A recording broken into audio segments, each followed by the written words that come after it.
Banyaknya asap yang kilang ni keluarkan. Penduduk kat sekitarnya tak dapat penyakit ke?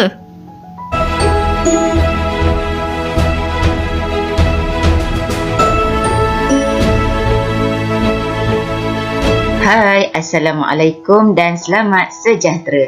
Dalam video kali ini kita akan belajar Sains Tingkatan 1 KSSM Bab 7 Udara dan kita akan fokuskan kepada 7.3 Pencemaran udara. Cikgu mulakan dahulu dengan apakah yang dimaksudkan dengan pencemaran udara. Pencemaran udara merupakan satu keadaan yang melibatkan kehadiran sebarang bahan pencemar dalam udara. Keadaan ini boleh menyebabkan kemudaratan dan ketidakselesaan kepada manusia atau organisma hidup lain serta merosakkan alam sekitar apabila dibebaskan ke atmosfera. Bahan pencemar udara berasal daripada pelbagai punca. Sekarang kita akan belajar bahan pencemar dan punca. Contoh bahan pencemar ialah asap, jelaga, habuk, karbon monoksida, sulfur dioksida, nitrogen dioksida dan plumbum. Bahan pencemar ini berpunca daripada yang pertama ialah exhaust kenderaan. Yang kedua ialah kilang.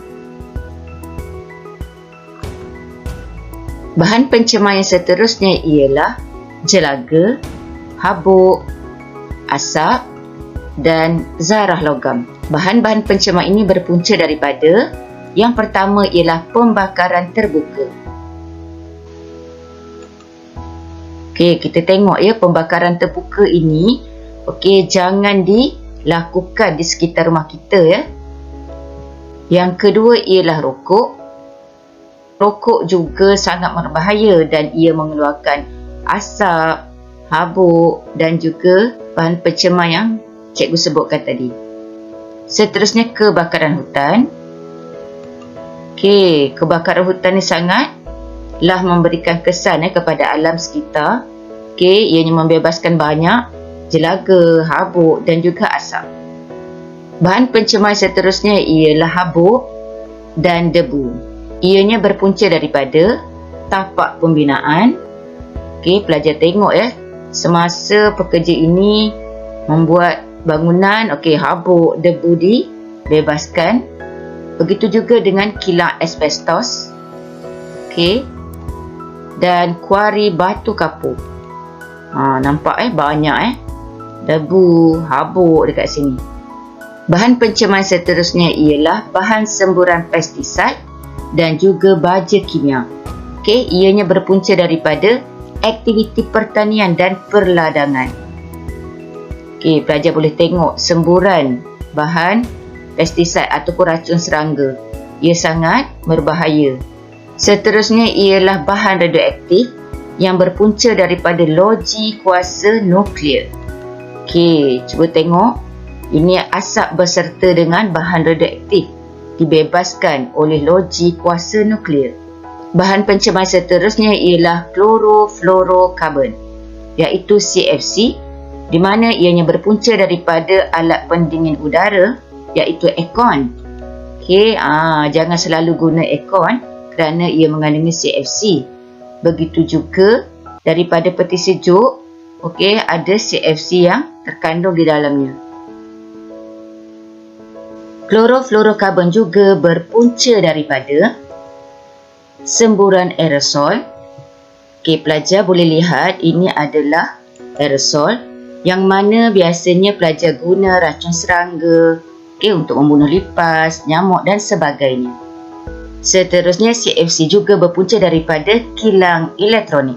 Kilang elektronik juga membebaskan CFC. Pelajar-pelajar, udara yang tercemar boleh mendatangkan penyakit dan ketidakselesaan kepada manusia. Pelbagai langkah boleh dijalankan untuk mencegah dan mengawal pencemaran udara daripada berlaku. Selepas ini, cikgu akan terangkan punca dan kesan buruk pencemaran udara. Tetapi sebelum itu, cikgu akan terangkan dahulu berkenaan dengan hujan asid. Bagaimanakah hujan asid terjadi? Pembakaran bahan api fosil daripada kilang membebaskan berjuta-juta tan sulfur dioksida dan nitrogen oksida ke udara. Bahan pencemar ini disebarkan oleh angin dan akan bergabung dengan titisan air yang turun sebagai air hujan lalu membentuk asid sulfurik dan asid nitrik. Inilah yang dinamakan sebagai hujan asid di mana hujan ini mengandungi asid. Seterusnya cikgu terangkan kesan rumah hijau. Pelajar nampak ini adalah pancaran matahari dan ini yang dipantulkan kembali, tetapi pelajar boleh nampak di sini ada haba atau berwarna merah ini menunjukkan pemanasan bumi. Sekarang cikgu terangkan bagaimana berlakunya kesan rumah hijau. Yang pertama, pancaran matahari memasuki atmosfera bumi. Kebanyakan pancaran matahari diserap oleh bumi untuk memanaskan permukaan bumi dan laut. Yang kedua, sebahagian pancaran matahari dipantulkan semula ke angkasa lepas. Tenaga haba yang dipantulkan oleh bumi ke angkasa lepas merupakan sinar inframerah. Yang ketiga, sebahagian tenaga haba ini tidak terlepas ke atmosfera tetapi diperangkap oleh gas-gas rumah hijau seperti sulfur dioksida, karbon dioksida dan nitrogen dioksida. Pada masa yang sama, gas-gas rumah hijau tersebut akan memantulkan semula haba sinaran inframerah ke permukaan bumi dan akan memanaskan bumi. Kita boleh lihat perubahan dari masa ke semasa bumi kita semakin panas. Seterusnya kita belajar penipisan lapisan ozon. Tetapi sebelum itu kita berkenalan dahulu dengan struktur ozon. Ozon ialah sebatian yang terdiri daripada 3 atom oksigen setiap molekul. Pelajar boleh lihat di sini ini adalah 1 atom oksigen, 2 atom dan 3 atom oksigen dan ozon terdiri daripada 3 atom oksigen.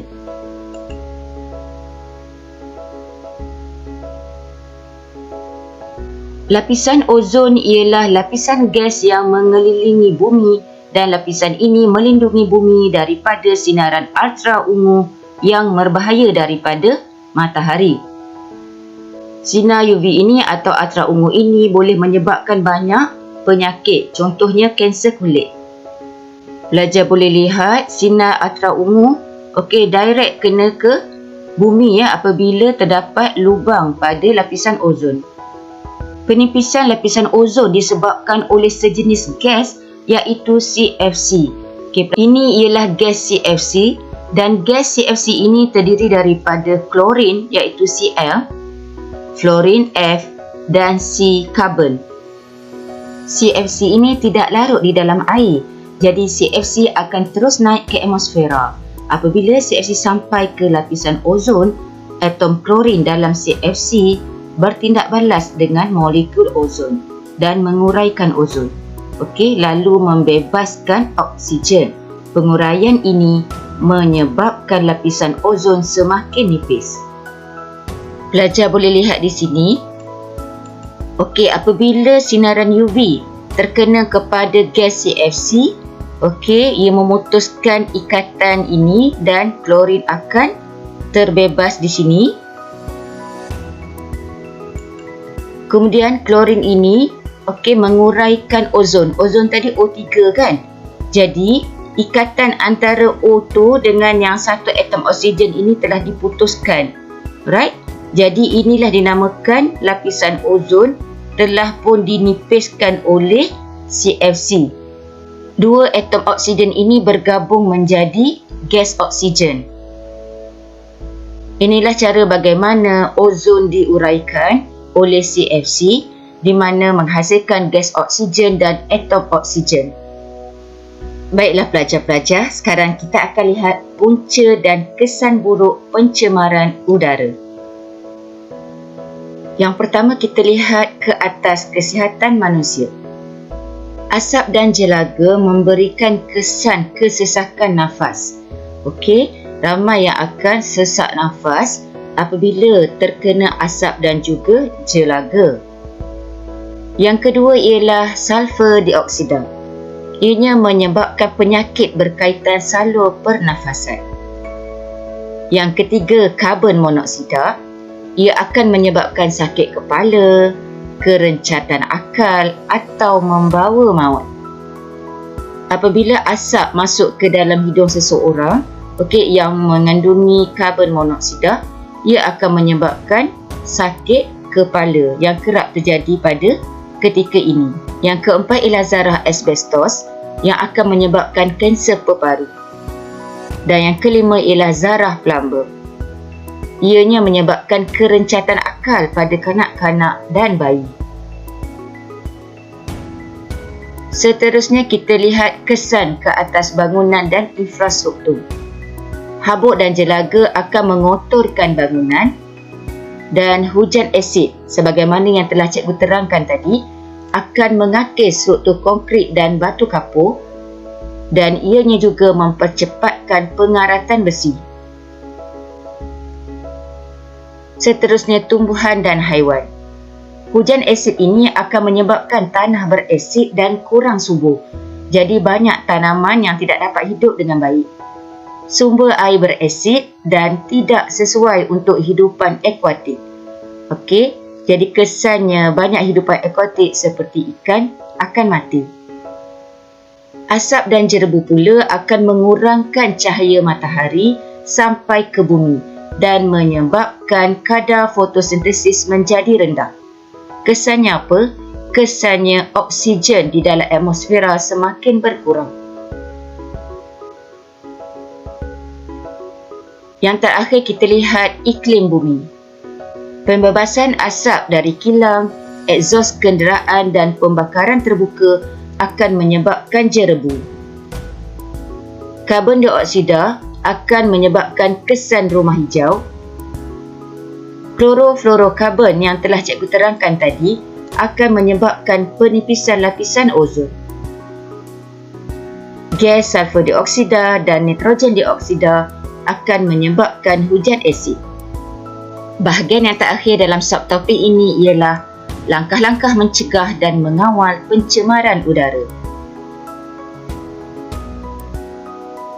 Yang pertama, kita lihat melalui undang-undang. Denda dikenakan kepada perokok yang merokok di kawasan larangan. Denda kepada individu yang melakukan pembakaran terbuka. Denda kepada pemandu kenderaan yang egzosnya mengeluarkan asap berlebihan. Dan akhir sekali, tidak membenarkan kilang dibangunkan di kawasan perumahan. Apabila ada kilang di kawasan perumahan, asap-asap kilang tersebut akan mencemarkan udara dan memberikan kesan buruk kepada kesihatan penduduk setempat. Seterusnya, melalui pendidikan. Yang pertama, pendidikan di sekolah yang menekankan pencemaran udara dan langkah-langkah pengawalannya. Yang kedua, program anti merokok. Yang ketiga, galakan untuk berjalan kaki atau menunggang basikal. Yang keempat, galakan menggunakan pengangkutan awam atau berkongsi kereta. Langkah yang seterusnya ialah melalui sains dan teknologi. Yang pertama, menggunakan teknologi kenderaan hibrid. Yang kedua, teknologi peti sejuk menggunakan hidroklorofluorokarbon iaitu HCFC menggantikan klorofluorokarbon CFC. Yang ketiga, pemasangan penapis cerobong asap di kilang. Yang keempat, penggunaan penukar bermangkin pada kenderaan bermotor. Dan yang kelima, menggantikan kaedah penggunaan pestisida iaitu racun serangga dengan kaedah pengawalan biologi untuk mengawal haiwan perosak. Cikgu harap semua pelajar telah memfaham subtopik 7.3 pencemaran udara dan teruskan belajar. Semoga video ini bermanfaat untuk semua. Jumpa lagi. Jutaan terima kasih saya ucapkan kepada semua subscribers. Tidak kira di mana anda berada, teruskan sokongan anda kepada channel saya. Jangan lupa like, komen, subscribe dan aktifkan notifikasi lonceng agar anda tidak terlepas video terbaru daripada saya. Terima kasih kerana menonton video ini. Terima kasih.